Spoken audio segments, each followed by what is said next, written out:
खल्लिकोट राजमाता स्वर्गत भि सुज्ञान कुमारी देवଙ୍କ द्वादशाह तिथिରେ रक्तदान शिविर आयोजित। हिंजळीकाटु पौर परिषद स्थित विज्ञान महाविद्यालय ऑटोनोमस पक्षरु महाविद्यालयर परिचालना कमिटी सभापति बा खल्लिकोट राजमाता स्वर्गत भि सुज्ञान कुमारी देवଙ୍କ द्वादशाह तिथिରେ IQAC तरफରୁ सोशल वर्क रक्तदान शिविर 2024 तारिख मंगलवार दिन हिंजळीकाटु विज्ञान महाविद्यालय परिसर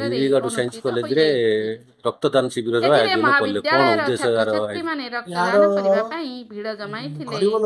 एही कार्यक्रम सकाळ 10 घंटाରୁ आरंभ होई पूर्वाह्न मैडम आपण पचडा कहले मो पूजा विषय एथिरे मोट 25 यूनिट पॉलिटिकल साइंस होइतिबा सूचना मिलिछि। हिंजळीकाटु जिल्ला प्रतिनिधि रजत पटनायकଙ୍କ रिपोर्ट समृद्ध ओडिशा। सोशल एक्टिविटी जहा के नुआ और सोशल एक्टिविटीज एवं एक IQAC तरफ रु यह अनुष्ठित होइला जहा के हम कॉलेज रो जने प्रेसिडेंट वे आपण पचडा कहले मो ना राजेश कुमार पात्र प्राणी विज्ञान विभाग स्नातकोत्तर विभाग छात्र। आज आपण हिंजळीकाटु साइंस कॉलेज रे रक्तदान शिविर आयोजन कले को उद्देश्य रे राखछन सब हमर